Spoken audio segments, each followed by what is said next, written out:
There we go. And say thank you very much, Tammy, for coming along and talking about schools and a little bit about EBSA and access arrangements and all those things. And I'm just going to literally hand it over to you and let you do your thing. Thanks, Jill. So should we start with schools? And I don't know how you want to play it, whether you want to do some questions after schools and then we move on to kind of some of the other topics. That might be the best way to do it. Because then if we don't get to some of those other topics, potentially we can set up another date to do those things. So schools. So Jill has asked me, wrote to me and said, what is the difference between all these schools, the difference in kind of what the requirements from those schools are and how the local authority are involved, where the local authority place, don't place, etc., etc. And I think my first response is there doesn't seem to be an easy way to explain the differences between schools. So I've grouped some together and there are some nuances kind of between each school. So firstly, you have maintained schools. So they are schools that are known to be maintained by the local authority. And essentially what that means is that those schools have kind of, the local authority has kind of a quality assurance role within those schools. So we have school improvement officers that we send into those schools to make sure their standards are as they should be. And really importantly, to make sure that they're following the national curriculum. So maintained schools have to follow the national curriculum. They get their funding via the local authority.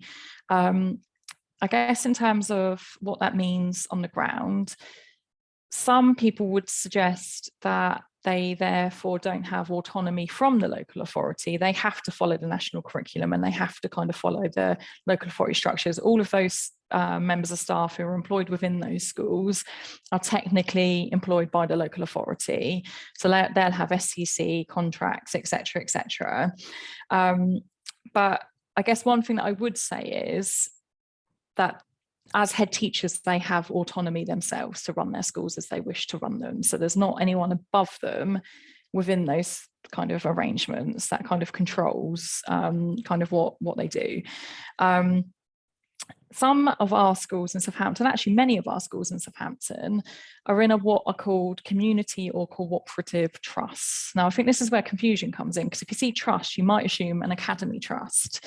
But the difference between a community/cooperative trust and an academy trust is that within those community cooperative trusts, they essentially pull together, it's through an agreed arrangement, they pull together and they say, we want the benefits that you can get from an academy trust.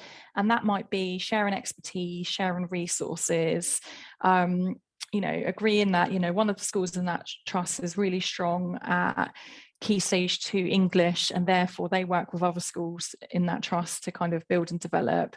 They work very closely as a group, but within those types of trusts, they all maintain their individual autonomy. So there's not one head teacher within that trust who basically governs and leads. Obviously, all schools have governing bodies, and that's kind of a different thing. But within the concept of maintained schools, we've still got a high number of maintained schools in Southampton, but more and more of those schools are becoming part of these kind of community trust arrangements.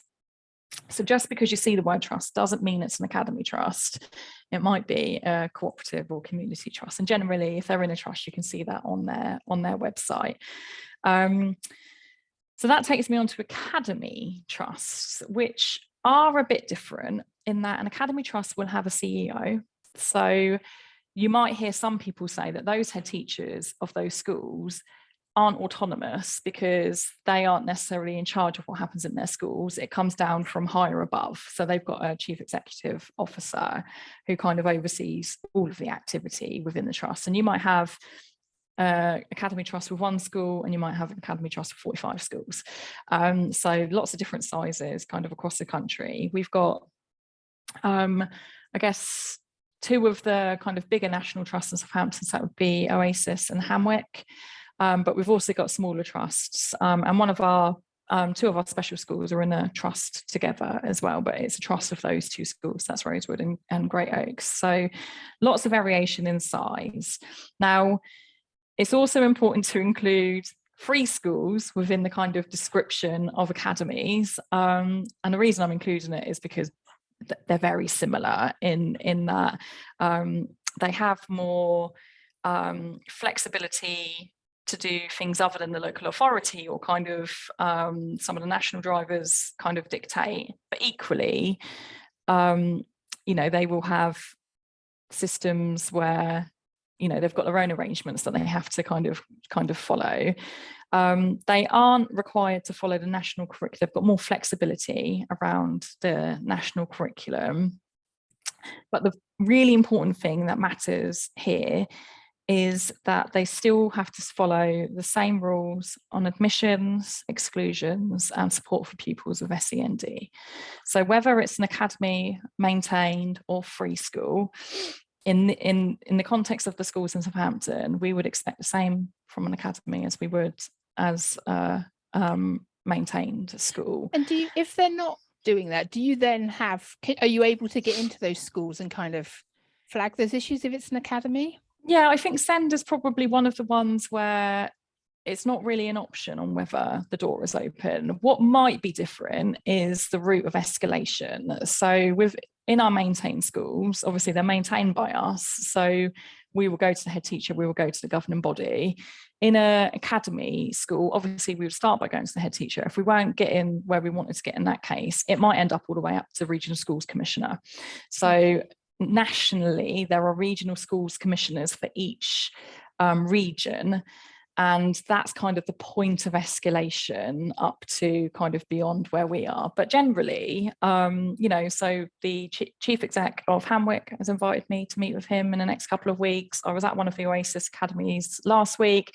So I think there is potentially a perception that because they're an academy, they don't have to, but actually it's very clear in law.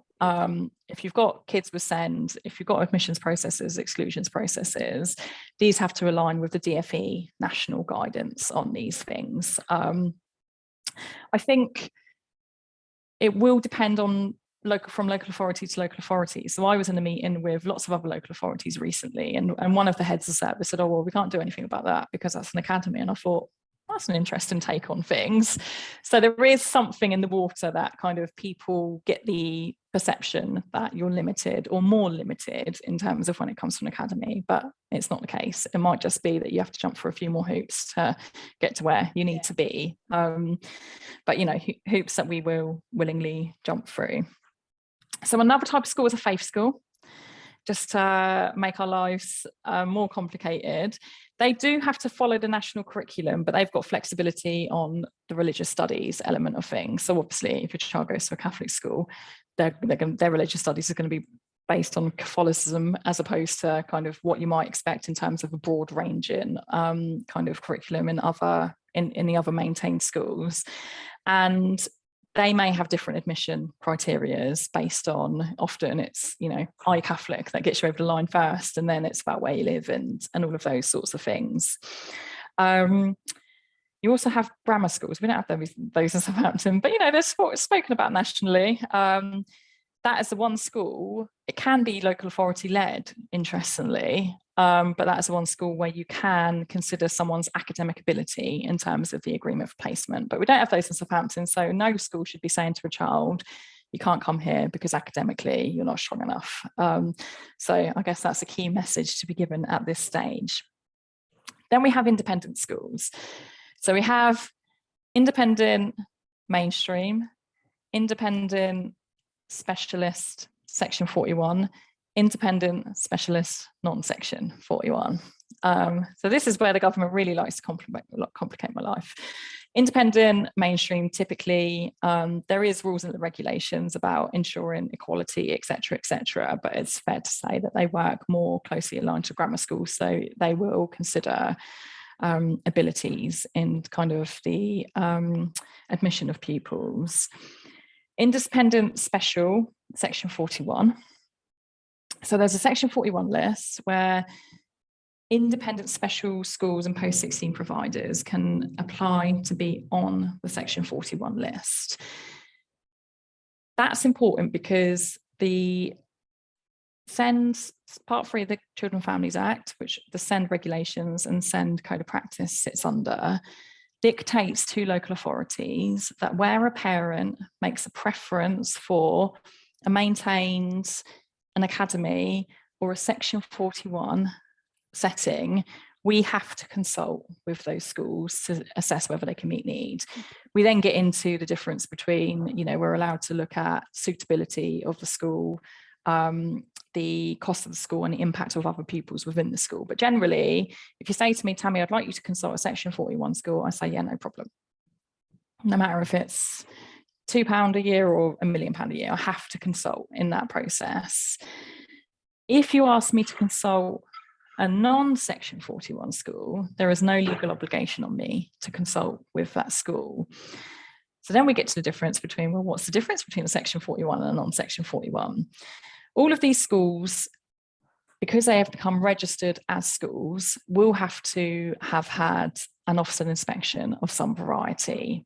The Section 41 schools will go through a much more traditional, rigorous. The non-Section 41, they'll need to be satisfied around safeguarding, your building's not falling down, et cetera, But the requirement on those non-Section 41 schools is much less than it is if you were a Section 41 school. And that can include things like financial sustainability. So if we had an independent school, open up next week in Southampton and then it weren't Section 41, there would be no way of us knowing whether they're financially sustainable and whether they're going to exist in a year's time.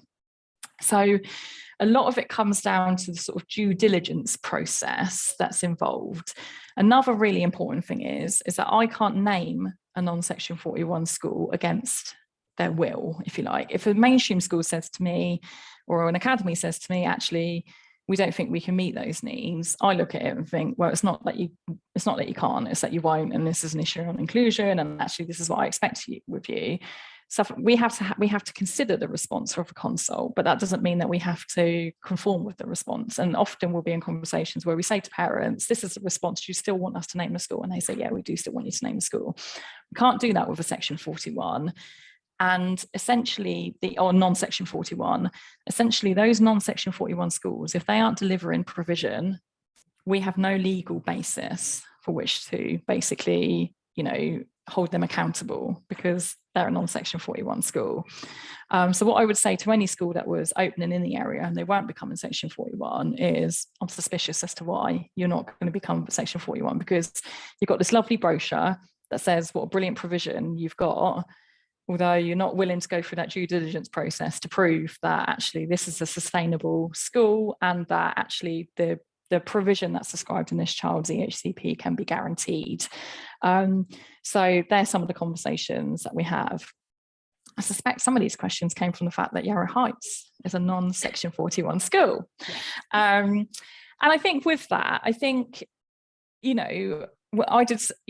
to them and sort of said, I'd be much comfortable if you were Section 41, these conversations, and, they will have their own reasons for not going through that.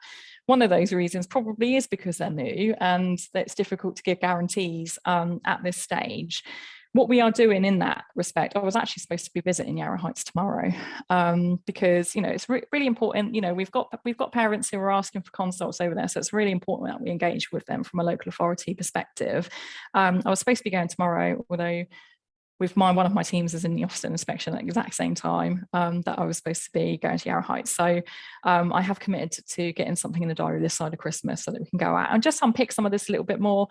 They're not in the dark in terms of knowing that, I would have concerns about placements there on the basis of, a lot of the time, the kids that we're considering going to settings like this, typically their journey has been, challenging up until this stage. So for us to place in a setting where we're not reassured around certain elements of the due diligence, financial sustainability, the delivery, we haven't got any history of them delivering kind of what's been said in the EHCP, that they are aware that we've got valid concerns for why we wouldn't kind of be, jumping into a position, because actually we don't want placements to end. If they want to exclude a child, they can just say, you're not here tomorrow. There's no powers to kind of respond to that. So that's one of the challenging things. To be honest with you, even with the Section 41 independent schools, they can be selective about which pupils they take. And we have had experiences within those schools where they've promised one thing and haven't come good with it, and our powers to kind of be able to influence that have been really limited, and equally contracts will be ended, and suddenly what you've got is this young person without a provision at all, or not getting the provision that they were sold, etc., etc. So I think it's interesting that some of the local authorities do place, and I guess that's where parents get a little frustrated that why do Hampshire, for example, place there but not Southampton. I think sometimes it's hard to understand sort of those reasons around that. Yeah, and I think we are very different to Hampshire. The way that we run SEND services in Southampton is very different to the way that SEND services are run in Hampshire. I think that's often the reality of it. Equally, we get told that you can't get anyone on the phone in Hampshire, and I'm sure that's not a model that parents are requesting that we adopt in Southampton. So if Hampshire are willing to take risks, I think that's kind of on them. We just need to be satisfied and reassured that where we're placing kids is for the long term, not kind of a stepping stone. Yeah. And we have got some really good relationships with some of our independent schools. Some of the other independent schools I feel less confident about, and a lot of that lack of confidence comes from feedback from parents who have had their children placed there. It can all look a bit all singing, all dancing, but the reality of it often doesn't come to fruition. So I think sometimes parents feel it's about the money. It's not all about the money, but it has to be a little bit about the money, because obviously we've got a responsibility to manage the funds within the public purse. But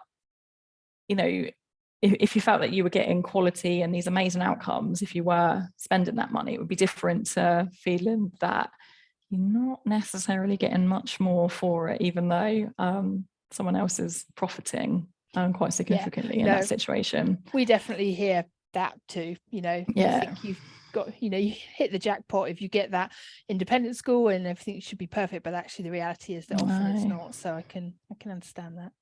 Yeah. Is there some hands up? Oh, Angie, sorry. I can see a hand. Conveniently ignoring her. Go for it. Hi, yeah, we have a question in the chat. Someone said that they heard a rumour that Yarrow Heights has just been seen by Ofsted. Is this true? I don't know if they've had a recent inspection. They would have had a kind of initial visit from Ofsted when they first opened. Apparently it's a recent visit. If that is news to me as well. So okay, so, be interesting if when you go to visit, if you can find out. And also another question around when a school, an independent specialist school is a Section 41, and then they decide not to carry on being a Section 41 school, what do you do as a local authority then? So that's a really interesting one. So in that case, obviously with the children that are already placed within the school, we would firstly look to establish why the school has become non-Section 41. Often a school can become non-Section 41 because local authorities have specifically raised concerns about that status within the school. Right. So what we would have to do is explore the reasons for stepping out of that Section 41. Was that choice or encouragement based on local authority complaints? So we'd have to establish the reason for it. And in that case, we then have to essentially risk assess against the children that we've got based there, have conversations with parents. We've had a situation previously where something similar happened, and the conversation from parents, the kids were well on their journey in terms of completing their education at the setting. And the parents said, actually, if it's an option for us to continue, whilst there are kind of broader concerns about certain elements, we don't think our children are affected by those broader concerns, and therefore can we continue as we are? So we would do it on an individual case basis. You take the views of the parents on board. Yeah. Okay. Obviously, if it was anything blindingly obvious, like safeguarding, and we would, there are situations where, children's homes are closed with immediate effect because of significant safeguarding concerns. But if it was that the school wasn't being closed, but there was a step down from Section 41. We'd have to explore the reasons for it, and then kind of, individual case basis in consultation with families. That's great. That's the questions for now. Thank you. Any more on that? It's really, it's not the most accessible subject. It's really hard to do in like 20 minutes, please. It's not the most accessible subject, but I guess what I would say, my key messages would be, expect from academies what you'd expect from maintained schools. So that relates to admissions, exclusions, and support for children with SEND. It says very clearly in the Code of Practice that it applies to academies as well as maintained. In terms of independent schools, there are more factors than money that the local authority need to consider in a decision to place. And, we will look at it all on an individual case basis. We do have some children in non-Section 41 schools because that is being assessed to be what is the most appropriate, and it's aligned to the parental preference. But equally, we've also got some non-Section 41 schools who we've got a long history with, so we've kind of got the benefit of kind of experience and trust within those providers that we might not have with newer ones coming online. Are any units within schools, are they covered by the same sort of governance? So if it's like, I'm thinking like the ARB at Bitton Park, so that's covered by all the so that would governance? be classed, so that'd be classed as a SEN unit within a maintained mainstream school. We've got some nuances with the units. The Newlands hearing impaired unit we've started running that as a local authority now. So actually the school are hosting us, but that's within the school. And then you've got the Springwell ones that are called resource provisions, but in reality they're satellite provisions. So children are on roll at Springwell, which is maintained special. It's so complicated. I know. I was thinking, how can I make this make sense? It's all, it's a lot. There's lots of different things. And obviously with national kind of direction of travel, their proposal would be that in the current administration, their proposal would be that all schools become academies by 28, or part of an academy of trust by that point in time. So whilst there's an element of schools kind of gearing up in kind of readiness for kind of the unavoidable, I guess there's also some suspicion that we might not be under the same administration at that time, so things might change again. So we're constantly kind of having to flex to make plans, but probably don't solidify them just yet, because blues may become red at some point in the future. Yes, absolutely. No, I'm determined not to get political, but but that's but it's the way that's it goes. kind of Totally. That's great. I think that certainly answers a lot of questions I had around just understanding all the different types of schools and your role within them is really helpful. Just check if there's anyone else with any questions. Nope, nothing coming up. Okay, right, there we go, tick that one off. Access arrangements. Yes, please. So access arrangements for testing and exams for children with SEND, those access arrangements are the responsibility of the school. So the school have the responsibility for all of the children that they deem need access arrangements, adaptations, changes. They have to go through a process where they make an application, provide an evidence of that need for that access arrangement to what are authorised access centres. So you have to be an authorised assessor. So some schools will have people who are authorised within their schools, and some people will kind of buy it in at certain points of the year to just do a fully fledged kind of coverage of all students. But then there are access centres where they basically authorise what those access arrangements are. If your child's in a school, it's 100% done through those school arrangements. If your child has an EHCP, they just have to send the EHCP and they'll automatically get a 25% increase. But there are other kind of adaptations that you can request, like early opening of papers for SATs.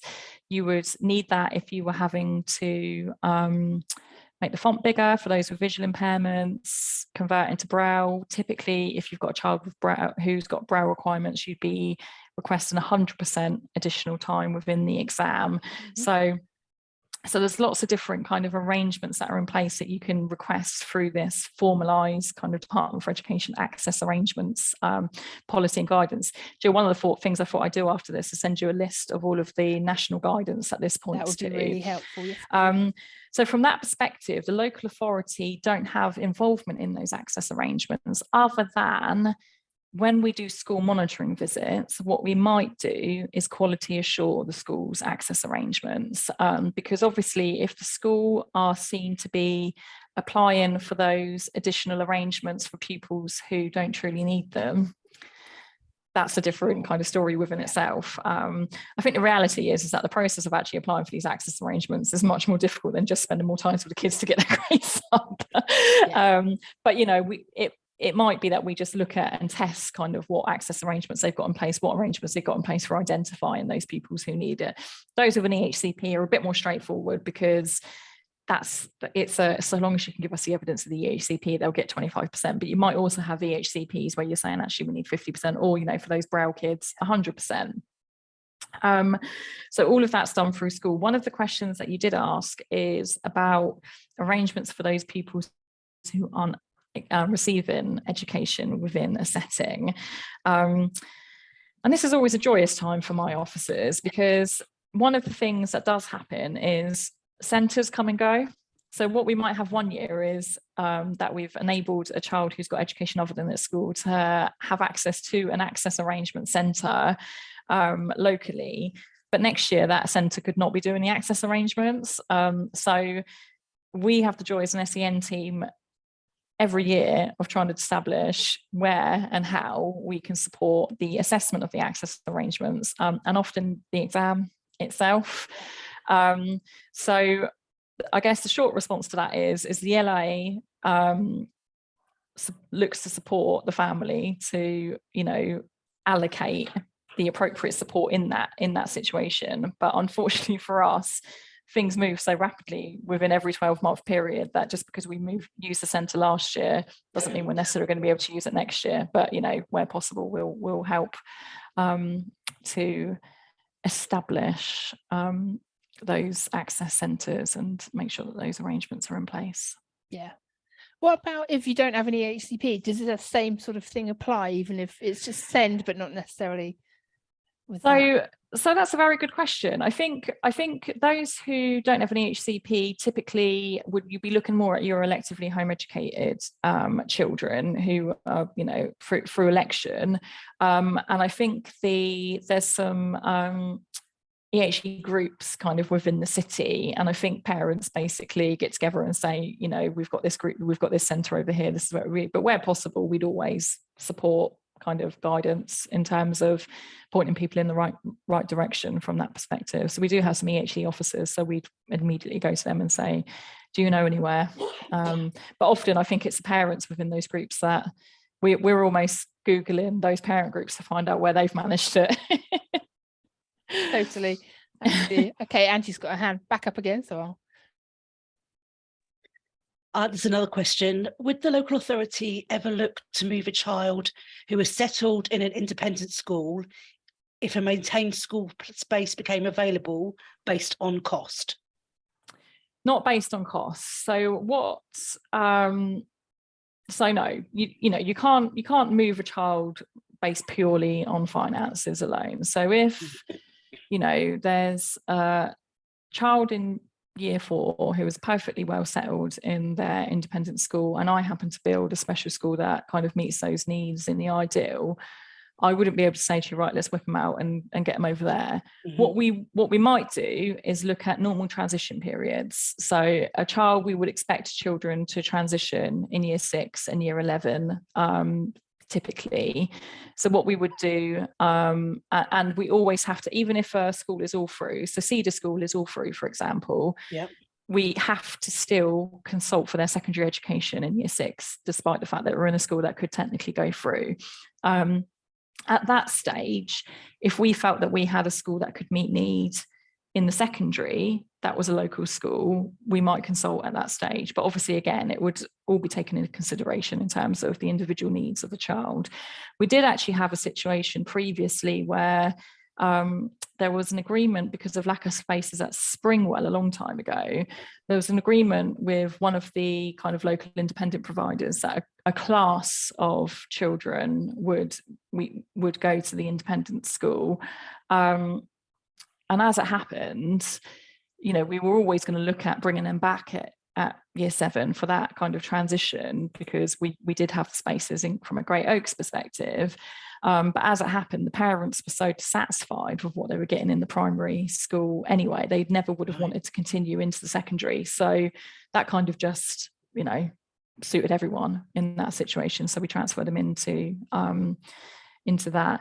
I think one of the things that is important to note is, you know, we would lean on those independent settings where we don't feel that we got something that we can provide for that need within the city.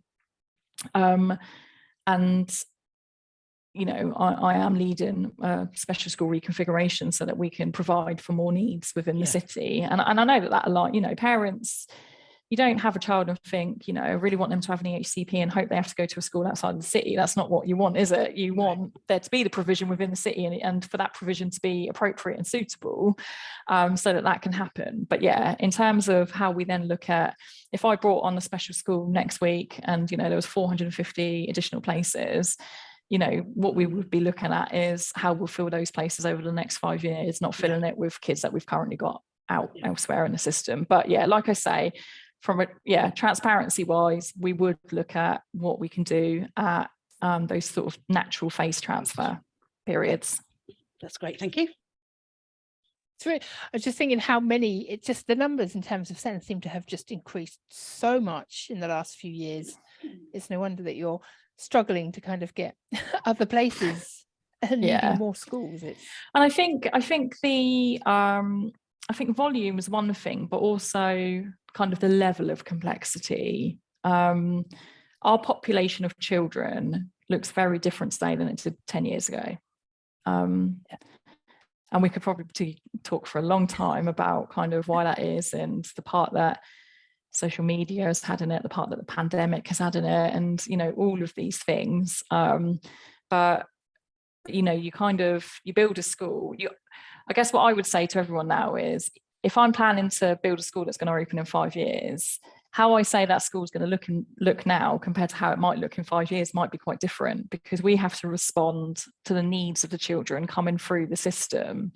You know, once upon a time, you know, all children with Down syndrome would have been, you know, institutionalized and in kind of specialist schools that are far, far away. That's not how the world works now. You know, it's common practice to have children with Down syndrome in mainstream schools.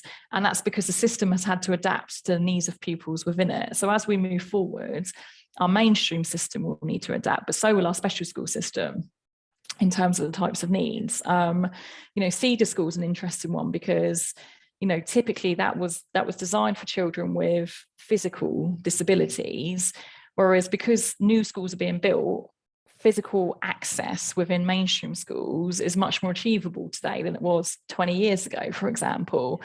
But so what started to happen with their cohort is it started to get a bit blurred. It was a bit of this and a bit of that and a bit of this. So we kind of have to refine, okay, what is it that they do? And is there groups of children that we're still not meeting the need for? In which case, what do we develop for those groups of children? And what I plan today is going to be different in 5 years and in 10 years, because the children that we're seeing are different, and, you know, we have to adapt to that. No, absolutely. Okay, thank you. I don't think there are any more questions on access arrangements. No. So here we go. EBSA and fines. I think we've got a growing number of families really struggling with school anxiety and getting young people into school. And we're certainly hearing an increase of sort of families being threatened with fines or court action and the stress that then causes. So it'd be great to unpick that a little bit. I think actually kind of it would be good to get some feedback from families as part of this, because I think what you're observing would be we'd share that observation in that increasing numbers of those who who are finding it difficult to attend school based on their anxiety and school-related anxiety, kind of specifically. I spoke to Elliot Nolan, who heads up our medical team. So he doesn't sit within my service, but obviously there's a lot of overlap in terms of often his kids become my kids, if you like. So, so there's loads of overlap in that kind of area of things. What we would say is that yes, there is growing numbers, and there is a recognition, certainly from the LA's perspective, that practice is inconsistent across the estate of schools within the city. I think it's probably key for parents to know that attendance is one of the key targets kind of within the city at the moment. We have, like all local authorities, suffered since the pandemic, and I guess the battle that schools have got is the difference between those children who genuinely have this anxiety that's preventing them from attending, and but we'll also have families who have kind of got used to not having to get up and get them into school in the morning, so you're kind of looking at it from a safeguarding social care perspective. So there are lots of things that play that can potentially be leading to a bit of a perfect storm. And I think the storm is the relationship breakdown between families and schools, because actually it might be the case that, some children aren't attending schools because of, more what we would consider social care concerns, but that won't be the case for every child in your school that isn't attending school. And we have to be able to look at children as individuals and families as individual families. I know that the education psychologists have produced some information for parents, and I'll make sure I send that over as well. There's also been information produced for schools, and Elliot and I spoke about this, Jill, on the back of your email, saying this is things that we'd like to talk about. And, I think mine and Elliot's, we surmised really that there is that inconsistency. I think one of the things that hopefully is positive is that Sengos are starting to say, can we have some help with this? This is becoming kind of a bigger issue. The focus of this year's Senko conference is kind of children with neurodiverse conditions and social, emotional, mental health needs. One of my actions is to actually ask you to come to that Senko conference, Jill. Yes, I will be there. And Elliot and I have suggested that we ask one of the EPs to present on the materials that have been developed for anxiety-based school attendance issues as part of that, so that we start to support the workforce to have a bit of a consistent approach in terms of how we are addressing it with schools. We have had a couple of cases that have escalated to SEN where they've basically been given unauthorized attendance markers, and we've kind of, if they've got an EHCP, and we've kind of got involved from that perspective to sort of say, actually, we think this is valid, or actually, no, we do have some concerns about this. So I think, in recognizing that it is an increasing thing that we're seeing, I guess hopefully give reassurance that as a system, we're seeing that and basically saying, actually, we need to do something about this. So we've got the kind of, some schools have received direct support from the EP service where it's become an issue. But mine and Elliot's discussion was around, actually, we, in the same way that, we have to tell all schools about EHCPs, we now need to do that for this topic, because there's going to be a child affected in every single school in Southampton where it's the case. Yeah. And is there a specific way? So if a family feel it's to do with anxiety and it's sort of a SEN need even without in the EHCP, and the school are still threatening fines and court action, is there something specifically that the family can do to sort of counteract that? I think that's a good question. I guess where they have got an EHCP, obviously a lot of parents naturally just contact their link SEN officer, but there's going to be an issue for those without EHCPs. Can I take that away and come back to you and sort of say, actually, this is one of the asks, because it does feel like it's an increasing theme. And is there any sort of central point that we can direct families to sort of be able to discuss this further? Yeah. And I mean, it might be that it goes through Elliot's team, but I'll just check if that's okay. Yeah, it would be nice now. I know we've got Kerika coming soon to do a talk. Oh, have you? Oh, that's good. From the educational welfare perspective, so she might have some more thoughts to throw. I've got a couple of hands up. So Angie, you were first. Yep, there's just a question, but I think you've just sort of answered it. Who can help with EBSA? What kind of thing can they offer? What are the steps that should be taken that, you know, parents can expect for the school just to support them with? So what we do have there is, I will send you the documents, and there's kind of the expectation of schools as part of that programme. And in the same way that if a child has SEN, we expect to see a period of assess, plan, do, review, where the schools take an action before they even request outreach, because we've got medical outreach within the city, but you know, in the same way that, you know, we expect schools to do a certain amount before they apply for an EHCP, it's same sort of system. But I can send you the documents so you can share those with parents to kind of just be good, because then they can know what, you know, what they are asking for. That's the question I've got, Jill. Thanks. Thank you. That was great. It's worth saying we had a talk with educational psychology about EBSA, so we've got a talk with lots of guidance, and we created some stuff that's on our website as well. With things that parents can use as a practical sort of tool. I'll reshare it onto our groups later. Laura is the other person. Laura, do you want to? Hiya. Yeah, it's just a quick question. What actual qualifications is it now that SENCOs have to hold? So at the moment, there is a suggested change within the SEND review, but at the moment, if you become a SENCO, there is a specific SENCO qualification that you have to have by the time that you're 2 years into the role. So they don't expect you to have it when you get into the role, because I think otherwise we'd have no SENCOs at all. But they expect you to qualify within 2 years of basically starting that role. So there's a specific Winchester University programme that our Southampton SENCOs join. Is there like a regulation that says because you know, I've had experience of quite a you know, a poor SENCO, but then, as you've been saying, you know, times change and differences changes. Are they always kept up to date with the issues that are happening now? So in Southampton, we run a SENCO network forum, and it's that forum that then decide what the annual conference is going to be on. So as part of that forum, they have timely meetings, but there's also a kind of direct web page that all of the information is uploaded to. A lot of the information comes to them via Southampton Inclusion Partnership.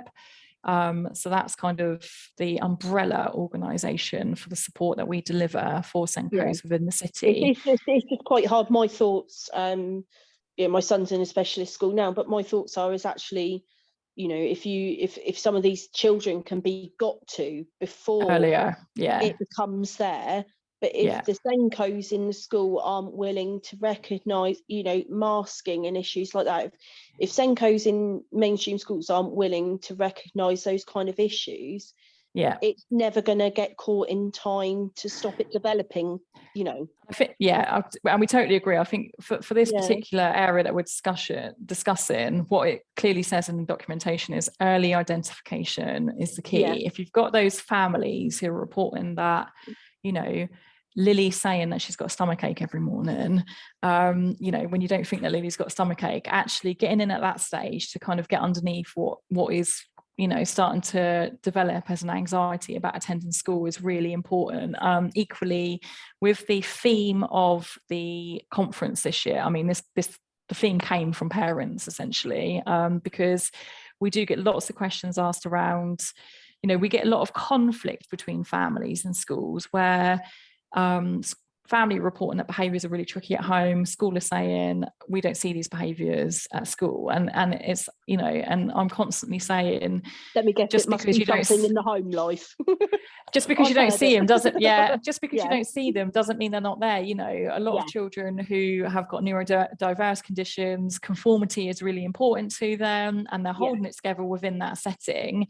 And just because you're not seeing those behaviours in school doesn't mean there's things that you can't do to minimise the impact of going home. And that could be, and it doesn't have to be costly stuff. It could be reduced demand, put in sensory breaks, you know, break things up, even if it doesn't obviously seem like they need it. Actually, the fact that we're seeing these behaviours as soon as they get out the school gate, and you know, Jill's having to wrestle with their kid in the car because, you know, and also we want a particular focus on girls as well, because often girls, you know, we know that girls fare better socially, therefore they are better maskers than boys, therefore they often go a long period of time with that need not being identified. I only found out I was autistic 2 years ago, and it's only because of my son. I masked it the whole way. So I mean, it's sort of, I'm in the position where it's sort of, it's too late for my son, but I do feel quite passionate about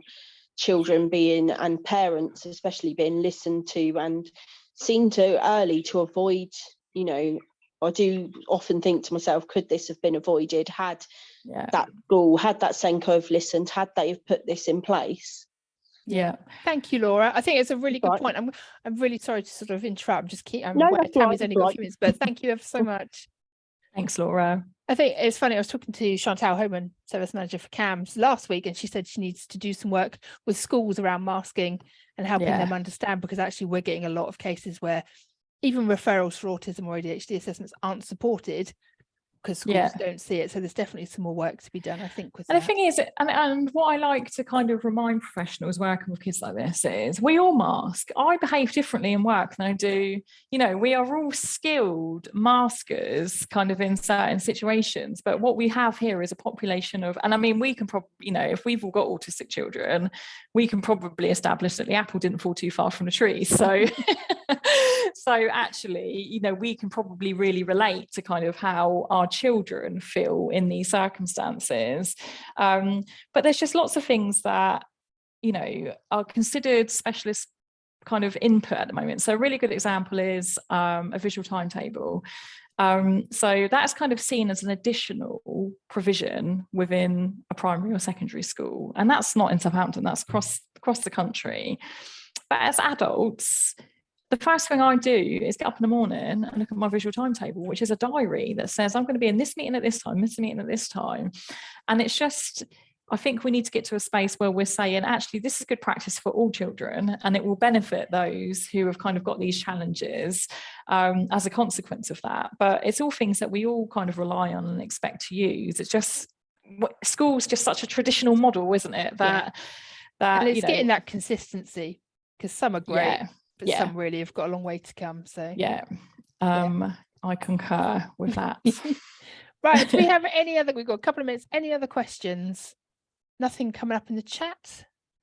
It's been really useful, actually. Thank you. I know you're mid Ofsted and it's all very, very stressful, but I found it really useful just to clarify lots of things, and I've learned an awful lot. So thank you for your time. Oh, good. Thank you. You're very welcome. If there's anything else that comes up as a outcome consequence, let me know and we'll get the right information. It'd be useful to know where to go if you're having EBSA. Yes, I will speak to really Elliot.